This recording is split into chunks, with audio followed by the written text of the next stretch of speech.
그리스도 이름으로 사랑하고 축복합니다. 여러분 공간 어떠세요? 내려간 공간? 너무 좋아요? 네, 너무 마음에 들죠? 네, 너무 좋아요. 여러분이 교회를 보고서 기뻐하는 모습을 보니까요, 제가 행복해요. 너무 행복하고 기뻐요. 한 분 한 분을 보면서. 이 도장은 재웅의 종명표 도장입니다. 네, 너무 잘했어요. 재웅이는 거의 얼굴로 도장을 한 것 같아요. 얼굴이 그냥 거의 뭐 패치가 됐더라고요. 그리고 제가 듣기로는 재욱이랑 종명이가 다음 달 도장을 선택하셨다고. 네, 그래서 전택이라고. 끝난 게 아닌가요? 네. 아직 좀 정리가 덜 됐어요. 이렇게 좀 정리를 좀 해야 될 것들이 있고, 요거 조금씩 하울링 나는데 소리 조금 줄여주시거나 하면 좀 좋을 것 같아요. 네. 아직 정리가 좀 덜 된 부분들이 있어요. 이렇게 사실 제가 좀 성급하고 또 완벽주의의 성향이 있는 사람인지라 이렇게 깔끔하게 좀 더 해서 성도들에게 짠하고 이렇게 성도들의 마음을 더 기쁘게 해주고 싶었는데 그렇게 되진 않았어요. 이렇게 여러 가지 상황상 일단 이 프로젝트도 티 안 나게 바꿨지만 원래 예상했던 120인치는 안 나오고 한 60인치 나온 것 같아요. 각도 조절이 잘 안 돼서. 그래서 주중에 또 다시 불러야 될 것 같고, 음향도 지금 완전 바뀐 환경이라서 다시 셋업을 해야 될 것 같고, 그래서 여러 가지 상황이 또 줌도 그렇고, 줌에서 사운드가 괜찮은지 모르겠어요. 줌 얼굴도 볼 수가 없어요. 지금 이렇게 셋업이 다시 다 바뀐 상황이라. 그럼에도 불구하고 이렇게 잘 마무리되게 하신 하나님께 너무 감사합니다. 우리를 교회로 부르시고 또 세우시고 또 보내주신 우리 하나님께 감사했으면 좋겠어요. 우리 감사하는 하나님께 영광의 박수 올려드립니다.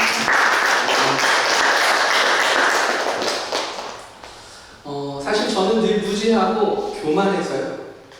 이렇게 하나님의 은혜를 많이 경험함에도 불구하고 때때로 현실의 문제 앞에서는 이렇게 자꾸 돌아가려는 선택을 하고 또 좀 더 쉬운 길을 찾기도 하고 또 성령님의 인도하심을 기대하기보다는 내 힘으로 막 컨트롤하려고 할 때가 사실 더 많습니다.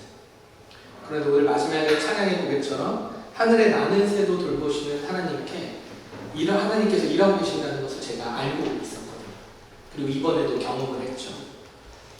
이번 리모델링 기간이 그런 하나님의 일하심을 좀 더 가깝게 지켜볼 수 있는 계기가 되지 않았나라는 생각이 들었어요. 그래서 교회 처소도 마련이 잘 됐고 또 리모델링도 잘 됐고 또 이렇게 감사가 많을 때일수록 내가 어떻게 해야 될까 고민을 했을 때에 내가 더 깨어서 하나님을 사랑해야 되겠구나 라는 생각이 더 많이 들었어요.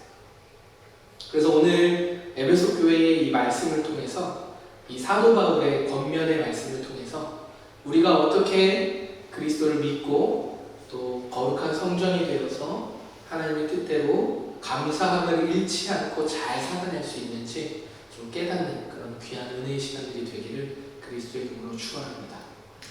오늘 함께 본 말씀의 시작은 그러므로 라고 말하고 있어요. 그러므로 이 그러므로라는 말을 비추어 보았을 때는요, 앞서서 설명한 말들이 있기 때문에 그거에 이어서 그러므로 라고 얘기하는 거겠죠.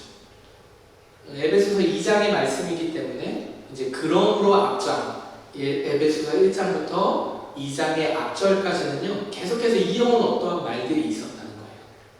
그리고 나서 바울이 그러므로 하고 오늘 말씀을 전하고 있는 겁니다. 근데 바울은 어떤 얘기를 하고 있냐면 앞서 하나님의 놀라운 일들이 이러이러하였다라고 설명하고 있어요. 증인의 고백처럼 말하고 있습니다. 좀 짧게 요약하면 이런 거예요. 태초부터 하나님께서 하나님의 백성들을 택하셔서 창조하신 목적대로 택하셔서 인도하셨다. 그리고 이 하나님의 택함받은 백성들은 허물의 죄로 죽을 수밖에 없게 되었는데 그런 죽을 수밖에 없는 우리를 그리스도의 사랑으로 구원하셨다. 그리고 이제 성령의 인도하심 가운데 풍성한 은혜의 삶을 살도록 인도하고 계신다라고 지금 바울은 앞서 그러므로 전에 증언하고 있는 거예요. 그리고 바울은 오늘 이렇게 얘기하죠. 그러므로 우리는 더 이상 나그네가 아니고 떠도는 사람들이 아니고 낯선이가 아니고 하나님 나라의 시민이고 하나님 나라의 일원이고 하나님의 가족이 되었다고 오늘 성경은 말하고 있어요. 여러분, 우리가 하나님의 백성이고 가족입니다. 믿으십니까? 아멘. 주는 그리스도시요 살아계신 하나님의 아들이십니다. 이 믿음의 고백을 통해서 우리는 모두가 하나님의 가족이 되었습니다. 오늘 성경은요, 이 표현 가족이 되었다는 것을 뭐라고 얘기하냐면 하나님의 권속이라고 얘기해요. 권속이 가족이 되었다, 일원이 되었다는 얘기거든요. 그러니까 하나님과의 관계가 끊어져 있어서 도저히 하나가 될 수 없었던 관계였는데 이제 이게 완전히 회복되어져서 어떻게 됐다는 거예요? 가족이 되었다는 거예요. 여러분, 그냥 내가 하나님 믿습니다. 성경을 읽어보니 하나님 이런 분이더라고요. 하나님 믿습니다. 그래서 내가 선하게 착하게 살겠습니다. 사회 속에서는요, 윤리 도덕적으로 죄짓지 않고 정직하게 잘 살아가겠습니다. 저 하루도 빠짐없이 끊임없이 성경 말씀 보고 기도하고 열심히 살면서 하나님 생각 많이 하겠습니다. 이렇게 한다고 해서 하나님의 가족이 되는 것이 아니라는 거예요. 뭐라고 얘기하고 있어요? 예수님께서는 우리의 이 믿음의 고백, 이 믿음의 모퉁이 돌이 되셨다고 말하고 있어요. 우리가 모두가 잘 알고 있듯이 건물이 잘 세워지기 위해서는 뭐가 제일 튼튼해야 돼요? 기초 작업, 반석, 제일 밑에 있는 토대가 첫 주춧돌이 튼튼하고 잘 다져져야 건물이 튼튼하게 세워진다는 거예요. 기초가 되는 모퉁이 돌이 중요하다는 거죠. 제가 이번에 리모델링을 하면서도 느꼈지만 처음 기초공사가 잘 돼야지, 첫 기초공사부터 좀 삐걱삐걱 되면요 계속해서 이 뭔가 문제들이 생기는 거예요. 이처럼 우리의 믿음에도 기초가 튼튼해야 합니다. 바로 예수님이 죽기까지 살아가신 그 값없는 사랑이 우리의 믿음의 신앙생활의 기초가 되어야 한다는 거예요. 그냥 성경 알고 하나님 이런 분이구나 알고 그냥 그렇게 열심히 신앙생활 하는 것이 하나님을 잘 믿는 것이 아니고, 무엇을 믿고 있는가? 내가 하나님의 가족이 되었다라고 얘기했을 때, 하나님의 권속이 되었다라고 얘기할 때는 내가 주는 그리스도시요 살아계신 하나님의 아들입니다라는 믿음의 고백이 나의 마음과 생각과 태도와 의지와 이 모든 영역에서 고백되어져야 한다는 거예요. 성경은요, 사도들과 선지자들의 터 위에 세움받은 자들이 그리스도인이라고 얘기하고 있어요. 지금 에베소 교인들에게 얘기하는 거예요, 바울이. 근데 여러분, 사도는 뭐예요? 예수님의 열두 제자를 의미하죠. 그럼 선지자들은 뭐예요? 예언자예요. 구약부터 전해왔던 예언자들을 얘기하고 있습니다. 이들의 신앙과 고백을 통해서 우리들의 삶의 터가 잡혔다는 거예요. 그게 흘러왔다는 거예요. 그리고 그 시작의 터, 이 믿음의 이제 완전 구원의 관계의 하나님의 가족이 되는 그 구원의 길의 터를, 첫 돌을 누가 놨다는 거예요? 예수님이 놓으셨다는 거예요. 우리가 신앙의 삶에서요, 기쁠 때나 슬플 때나 고통스러울 때 어느 순간이 찾아오더라도 가장 먼저 돌아보아야 하는 것은요, 내 안에 예수 그리스도의 사랑이 있는가? 이 질문을 던져봐야 한다는 거예요. 기뻐요, 슬퍼요, 어떠한 감정이 찾아오더라도 무엇으로 인한 기쁨이냐는 거죠. 좋은 차 타고 넓은 집 가면 좋죠, 기분 좋아요. 근데 그 기쁨도 하나님의 모든 감사와 은혜 가운데 인도하셨음에 감사의 고백이 되어야 하지 않겠습니까? 슬픔이 찾아와요, 고통이 찾아와요, 원망스럽기도 해요, 때론 답답하기도 합니다. 그럴 때마다 어떻게 고백해야 돼요? 하나님의 뜻이 있음을 믿습니다. 하나님의 온전하시고 완전하시고 선하신 뜻이 있는 줄 믿습니다. 나 너무 힘들지만 주는 그리스도시요 살아계신 하나님의 아들입니다 라는 믿음의 고백 위에 우리의 쓰린 마음을 내어놓는 거죠. 이게 그리스도인의 삶, 예수 그리스도의 사랑을 확인하는 우리들의 삶이 되어야 된다는 얘기입니다.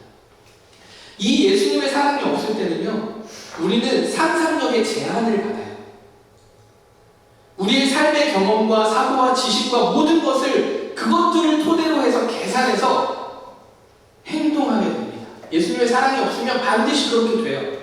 우리 모두가 예수 그리스도의 온전한 사랑 안에서 날마다 새로운 삶을 살아가기를 간절히 소망합니다.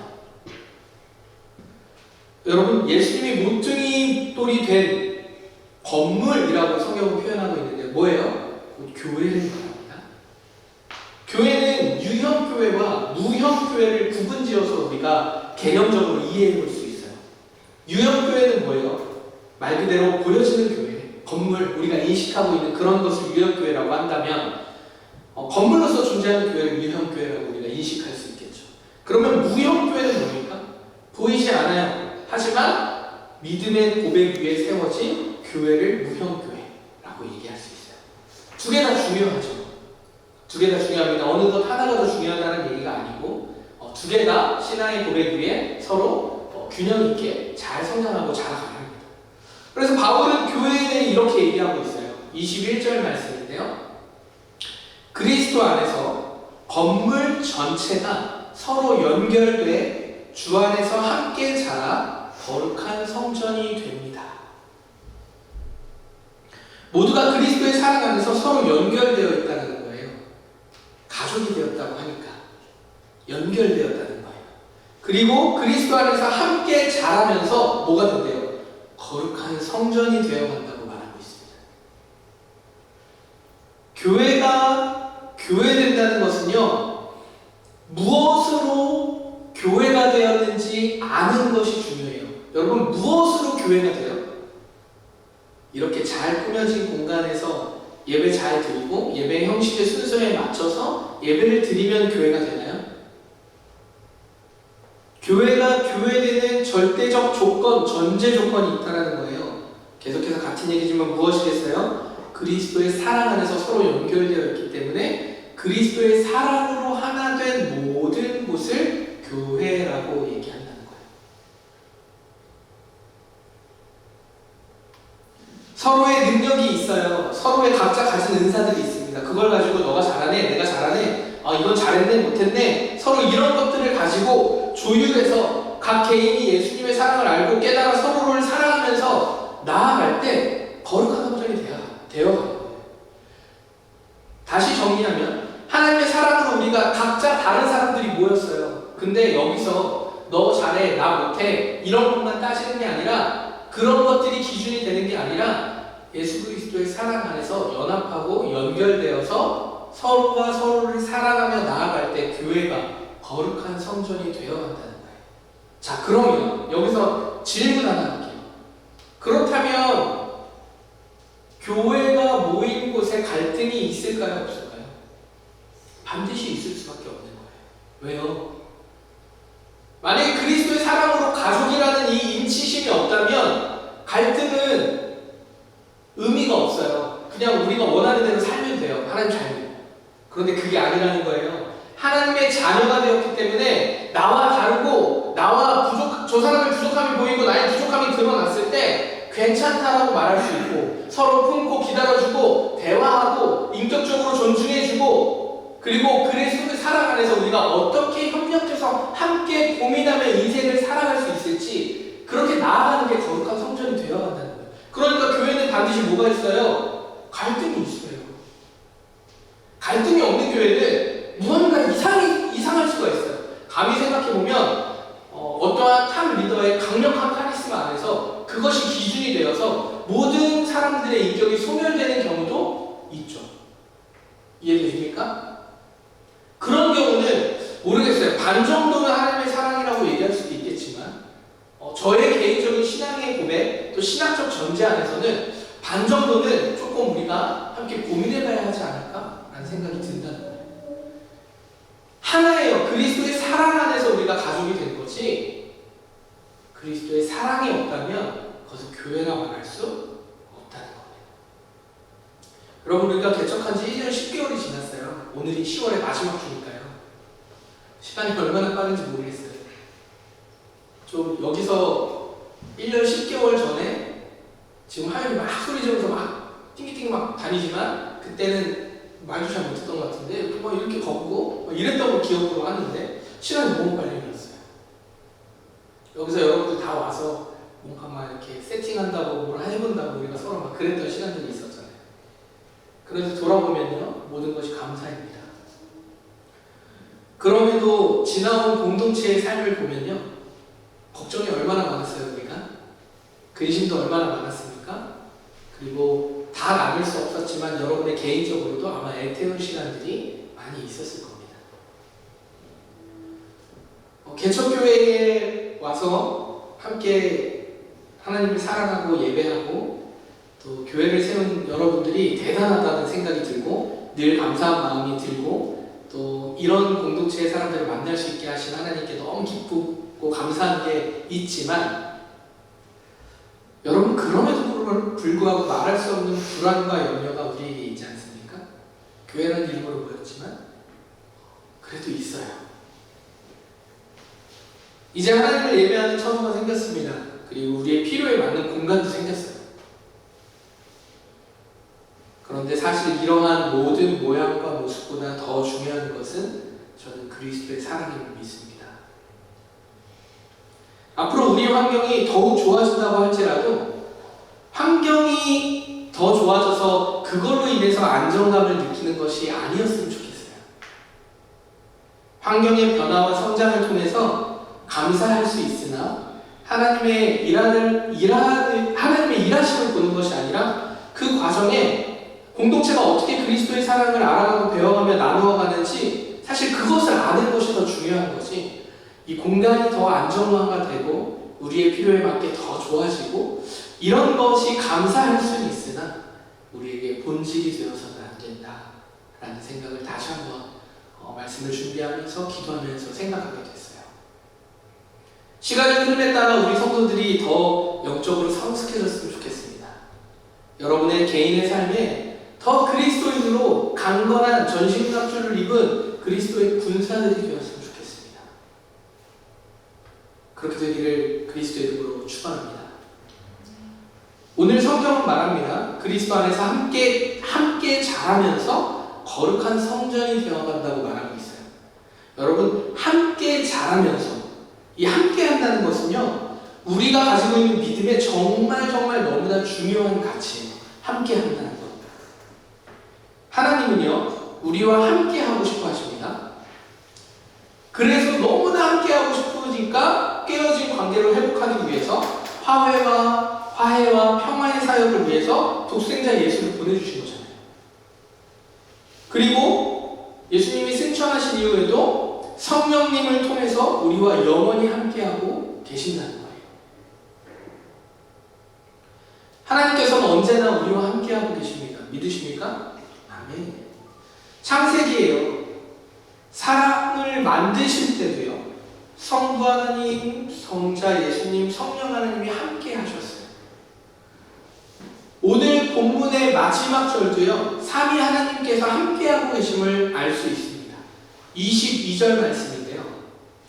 여러분도 성령 안에서 하나님께서 거하실 처소가 되기 위해 그리스도 안에서 함께 세워져 가고 있습니다. 다시요. 여러분도 성령 하나님 안에서 성부 하나님께서 거하실 처소가 되기 위해 그리스도 예수 안에서 함께 세워져 가고 있습니다라고 얘기합니다.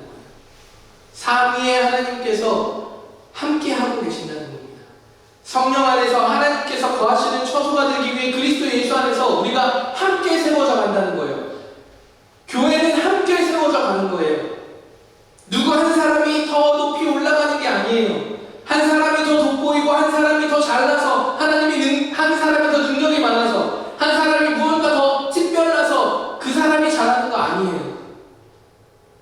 물론 구제하거나 우리가 섬기며 한 영혼을 섬길 수는 있겠죠. 하지만 그 영혼이 잘됨과 같이 우리도 영혼의 잘됨이 있다는 거예요. 그래서 함께 자라요. 유형과 무형이 함께 자라는 거예요. 이게 교회입니다.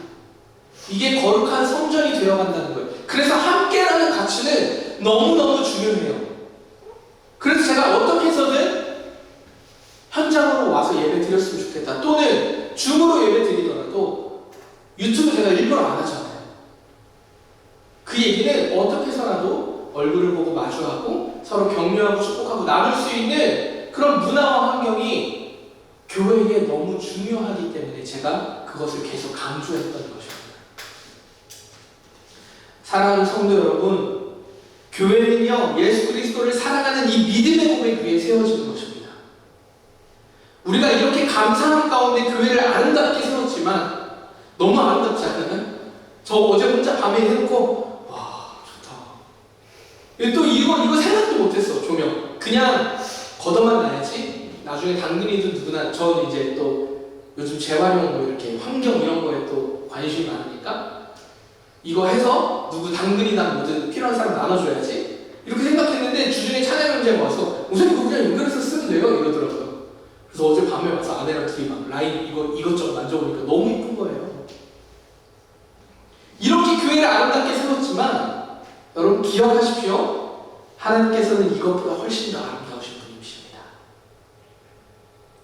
온 우주에 창조된 그 모든 피조물의 것보다 더 아름다우신 분이 우리 하나님이에요. 돌들을 통해서도 찬양받으실 수 있는 분이 우리 하나님이라고요. 이런 예배의 공간, 아무리 잘 예배를 세워도 그곳에 하나님을 가둘 수 없어요.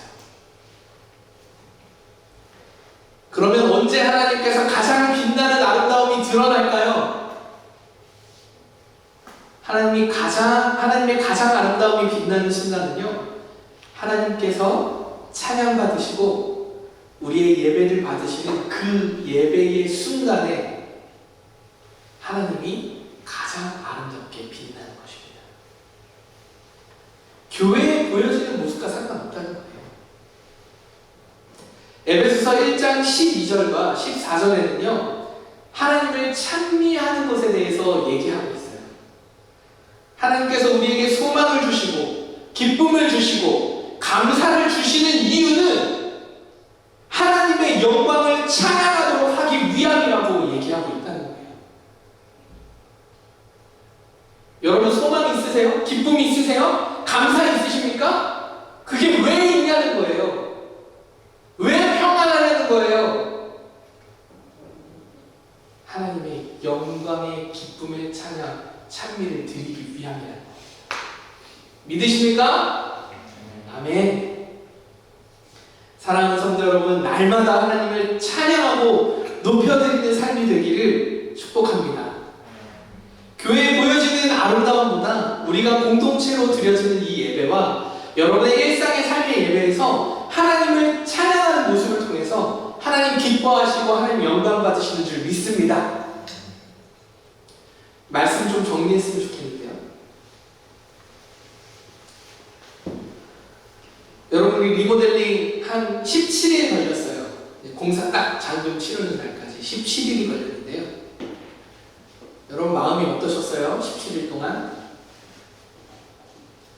너무 아름답게 잘 지어졌지만 사실 우리 성도들의 마음 가운데 제가 다 헤아릴 수는 없겠지만 걱정, 불안과 염려가 있었을 것 같아요. 왜 없었겠어요? 광고하는데 앞에 숫자가 하나가 쭉 나오는데 저게 가능한 금액이야? 라는 물음표를 아마 가지셨을 거예요. 분명히 우리에게 필요한 건 맞는데 걱정된다? 이런 마음 왜 없었겠어요? 우리 성도님들 중에. 보여지는 것이 전부가 아니라는 거 잘 알지만 우리 믿음의 삶, 우리 공동체의 삶에 정말 필요한 부분이었기 때문에 우리가 이것을 리모델링을 하기로 결정한 것도 맞지만 걱정되는 거는 어쩔 수 없었을 것 같아요. 저는요 개인적으로요 이 과정을 통해서요 이렇게 잘 아름답게 우리 성도들이 기뻐하는 모습을 보는 것도 제 작은 소망 중에 하나였지만 이 과정을 통해서 사실 하나님의 일하심과 하나님의 사랑을 조금 더 깊이 경험하고 싶었어요.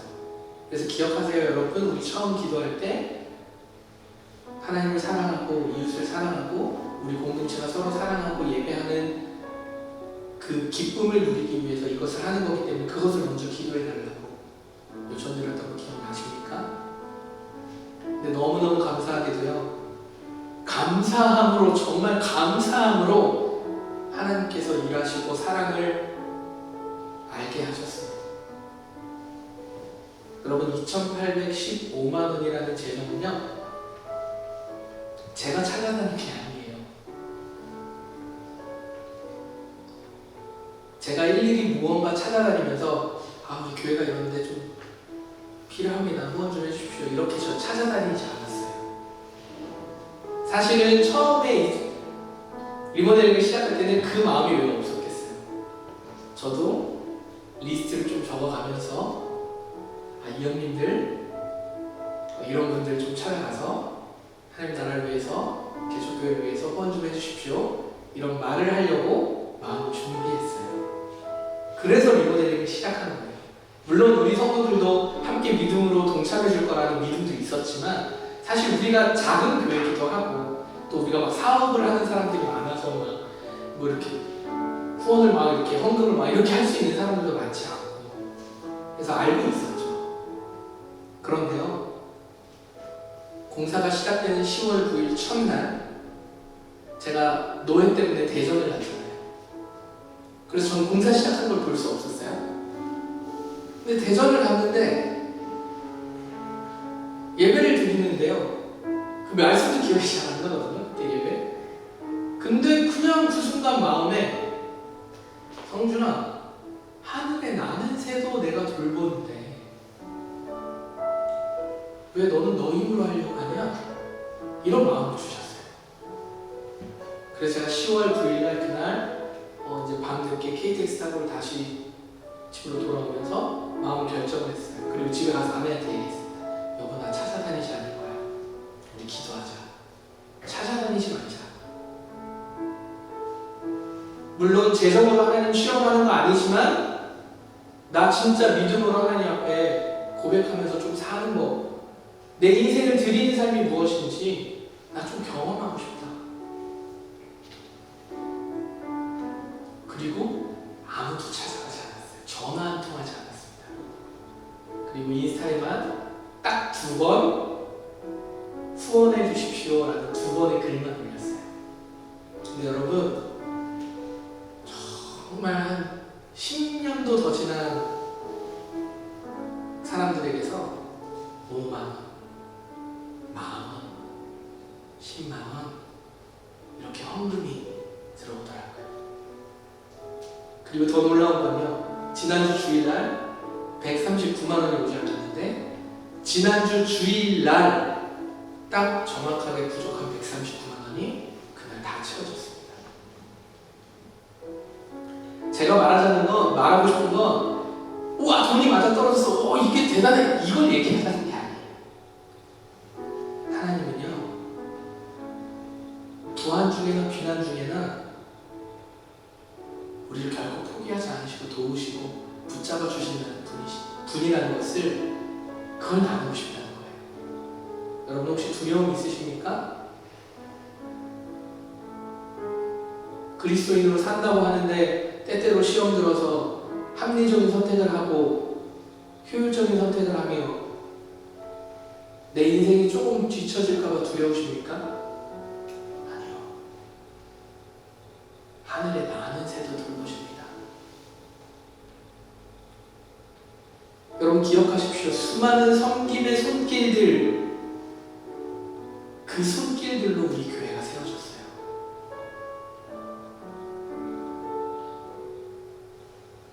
여러분의 얼굴을 아무도 모르는 어떠한 분들이 하나님이 세우신 교회구나 라는 그 믿음 하나로, 하나님 나라에 대한 소망 하나로 교회를 후원했다고요. 여러분 이제 어떻게 사시겠습니까? 그리스도의 사랑으로 사시기를 그리스도의 이름으로 축원합니다. 머뭇하지 마십시오. 그리스도의 사랑으로 오늘 하루를 최선을 다해 살아야 돼요. 우리가 쉽지 않아요. 저도 쉽지 않아요. 그런데 여러분, 그렇다고 포기해야 될 일이 아니라는 거예요. 회사 가면 왜 마음에 안 드는 사람 왜 없겠습니까? 나와 다른 사람, 내 마음과 생각과 다른 사람, 내 마음의 분노를 일으키는 사람, 없어요. 재정의 어려움 왜 없겠습니까? 그러나 믿음으로 도전해 보십시오. 하나님 살아계심을 확인해 보십시오. 여러분의 인생을 드리십시오.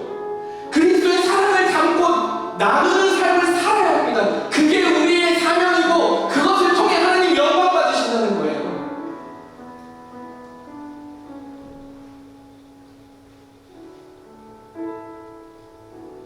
너무 감사한 것은요, 제가 이렇게 고백하지만 우리 성도들이 얼마나 열심히 이번에 믿음의 교회를, 공동체를 위해서 섬겼는지 제가 너무 잘 알고 있어요.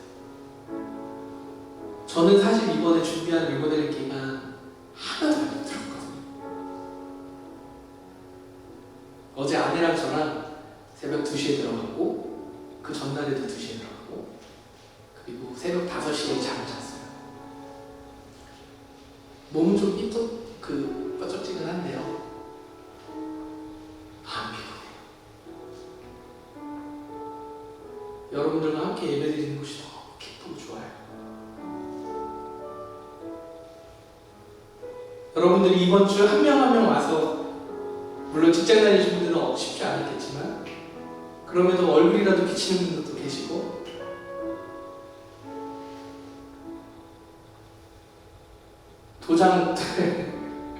도장도 하고, 막 유진자매는 무릎 꿇고 본인 집도 그렇게 청소 안 한다는데 무릎 꿇고 기성이 막 오케이 하는 거야. 근데 사실 저희도 그렇게 안 하거든요. 무릎 꿇고 막 바닥 닦고 이런 거 안 해요. 근데 여기 와서 막 먼지로 뒤집혀 있으니까. 근데 그게 너무 이렇게 좋더라고요. 뭔가 잘 꾸며지는 것도 좋지만 그냥 작지만 성도들과 함께 무언가 함께 한다는 것이 그렇게 좋더라고요. 하나님 이걸 우리에게 알려주시려고, 함께 하는 거, 사랑하는 거, 사랑을 나누는 방법을 알게 하시려고 이번 기회를 통해서 우리에게 말씀하신 것이 아닌가 생각합니다. 사랑하는 저의 믿음의 동역자 여러분, 하나님 안에서 나의 가족이 되어준 사랑하는 우리 성도님들, 나의 친구, 나의 동생들 다 우리니까 여러분의 삶을 축복합니다. 너무너무 축복합니다.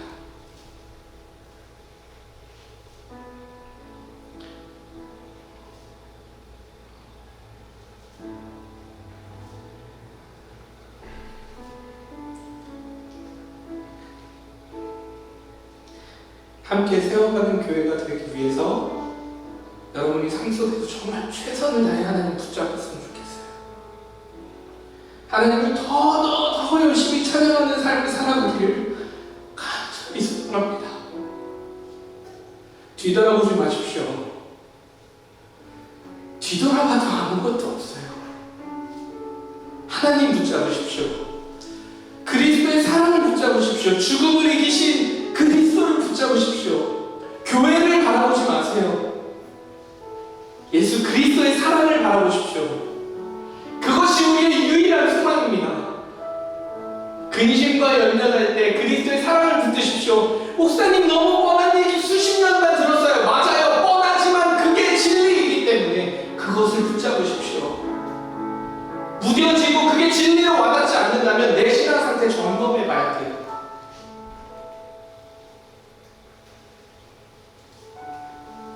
우리의 삶이 하나님의 영광이 되는 삶이 되기를 간절히 바랍니다. 에베소 교회를 향한 바울의 마지막 기도, 바울 마지막 기도는 아니지만 에베소를 향한 바울의 기도를 마지막으로 제가 말씀을 좀 정리할까요? 에베소서 1장 17절에서 19절 말씀인데요. 오늘 우리 어제까지 마태복음 20회차 끝나고 오늘부터 에베소서 1장 시작해요. 여러분 집에 가는 길에도 또 읽으신 분도 계시겠지만 한번 읽어보십시오. 근데 그 중에 1장 17절에서 19절까지의 말씀인데요. 바울이 에베소 교회를 향한 절절한 마음을 담았어요. 제가 유진 피터슨의 메시지 성경으로 한번 읽어봤어요. 한번 눈을 감아보십시오. 그리고 마음에 잘 새기면서 한번 들어보십시오.